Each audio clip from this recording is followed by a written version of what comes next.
Now, we've been hearing the Defence Secretary defend Trident, but what of local feelings about a new generation of weapons of mass destruction? For some people, like the Bishop of Bath and Wells, it's a simple principle: thou shalt not kill. He was against it then, and he's against it now. But for some, particularly those who used to be on the left, it's a very difficult and sensitive issue, as Paul Boltrop found out. A war veteran, a politician, a bishop. They have very different backgrounds, but they have all campaigned passionately against nuclear weapons. This time will be different, though. One will vote to spend billions replacing Trident. Her job depends on it. Turn the clock back 25 years. Tony Benn was a Bristol MP. Dawn Primarolo was his constituency secretary. Socialism was their creed.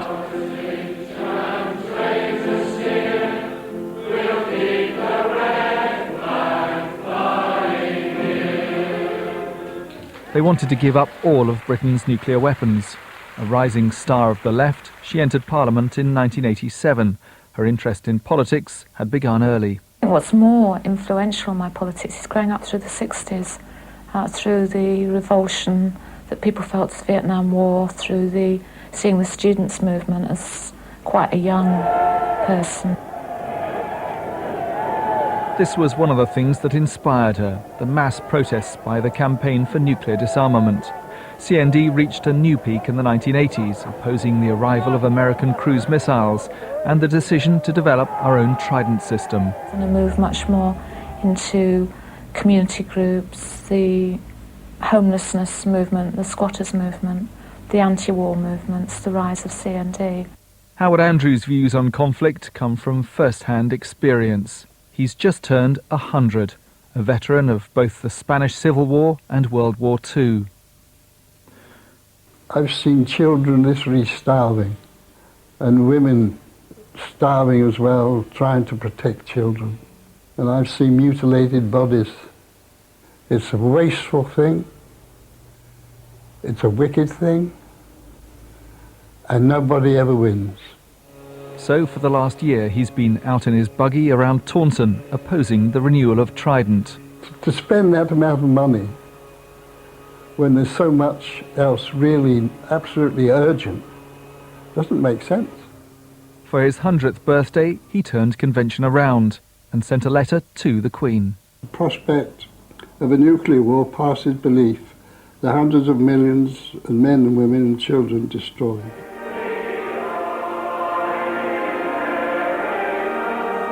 When he was installed as Bishop of Bath and Wells in 2002, Peter Price was already well known for his views. He was a passionate opponent of the Iraq War. 2 weeks ago, he helped get the Church of England's ruling body, the Synod, to strengthen its opposition to replacing Trident. It is a weapon that fundamentally goes against God's purpose for creation. We have been called to steward that creation, to care for it. Our very real concerns today about climate change indicate that we recognize that at some level. We want to see our world saved for the future. To be part of a nuclear conflagration is to put at risk that very purpose. And public opinion seems to be moving his way. Polls suggest most people don't want Trident replaced yet. Close to the Bishop's Palace in Wells, local members of CND are out leafleting. Perfectly honest, I don't see the point of having nuclear weapons at all. I think if you just... because if you have weapons, people will have weapons to go and... Well, it's a complete waste of money. Across the country, they say they've signed up thousands of new members. We've got a situation where people are suddenly they've rekindled their interest in CND. I spoke to several people this morning who've actually been members of CND in the past, and now they're interested again. But not every former supporter is coming back to them. Dawn Primarolo is these days one of Tony Blair's ministers, and not always keen to talk about her past. When we asked to interview Dawn Primarolo about Trident, we were told it wouldn't be possible as she was fully committed today. However, when a separate request was made to ask her about this lovely new government-funded nursery in her constituency, her officials said she did have the time. So let's go and talk to her about Trident. She talked willingly about the nursery until Trident came up. Why have you changed your position so dramatically from 25 years ago? I haven't changed my position from 25 years ago, and I'll be voting accordingly, which is to make sure that we're at the negotiating table for multilateral disarmament, and that's where I'll be. You'll be voting Thank you, for Paul. more Trident missiles. You're an elected representative, and Yes, it's a legitimate question on an important issue. She's been a government minister for 10 years. To keep her job, she needs to vote for new nuclear weapons. In multilateral disarmament. Well, still here are the Taunton MP Jeremy Brown and David Heathcote-Emery of Wells. Right, let's talk about nuclear weapons. Should we spend the money? Yes, we should, but I'm glad we're debating it. We've got a House of Commons debate on Wednesday to decide exactly what system we do replace it with. Who are we going to fire them at? Well, it's a deterrent. You hope they'll never be used, and indeed they've worked up to now. No nuclear weapon state has ever been attacked by another one, so deterrence does work. And I think it'd be very dangerous in an uncertain world just to unilaterally decide we're not going to replace something that has guarded us up to now. And I know it's dangerous because I'm on the Foreign Affairs Select Committee. I go to these countries which are not only unstable, but are trying to acquire nuclear weapons.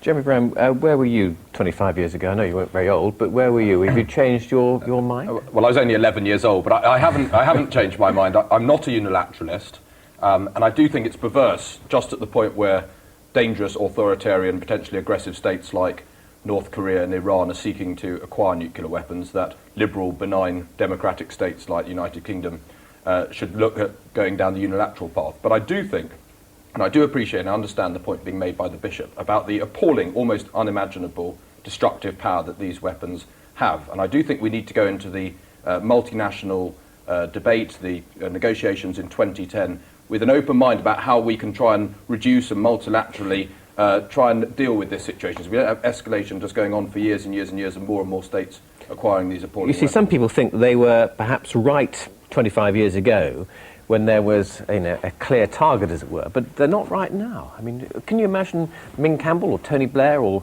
David Cameron pressing the button, annihilating a country? But you see, you don't know what's going to happen next. I mean, there have been many calls in British history to disarm, and bishops in the past have always said we don't need all these awful weapons. And we've always regretted it, because you cannot take risks with national security.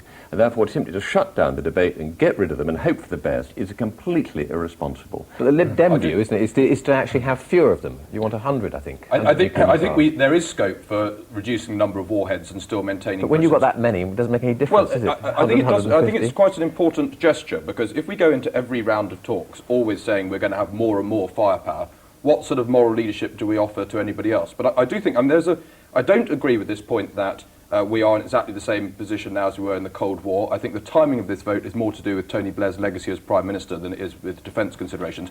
But I also don't accept the point that all the threats are now removed. Now the Soviet Union has gone. Britain can, if you like, be complacent about its defence. You don't think it's a case of generals fighting the previous war? No, because I think that we do need to make sure that we are in a position to defend ourselves and guard against threats from increasingly authoritarian states, and we don't know where the threat lies. But I appreciate the threat that nuclear weapons pose to humanity, and we do need to look, if we can, at how we can negotiate to a safer world where fewer countries have fewer nuclear weapons. But giving them up unilaterally is not going to achieve that. Think of what that money could do, and think of the example that Britain could set. That's what the CND would say.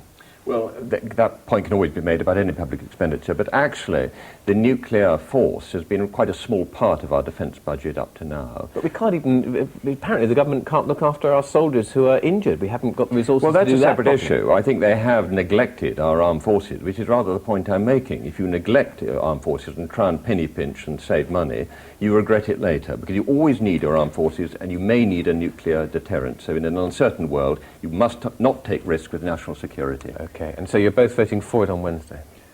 No, I'm going to vote against, because I think the timing is about Tony Blair's legacy, but I'm not a unilateralist. All right, thank you both very much indeed. And that's it from the West this week. The Politics Show, though, continues with John in London from all of us here. Have a very nice afternoon. Bye-bye.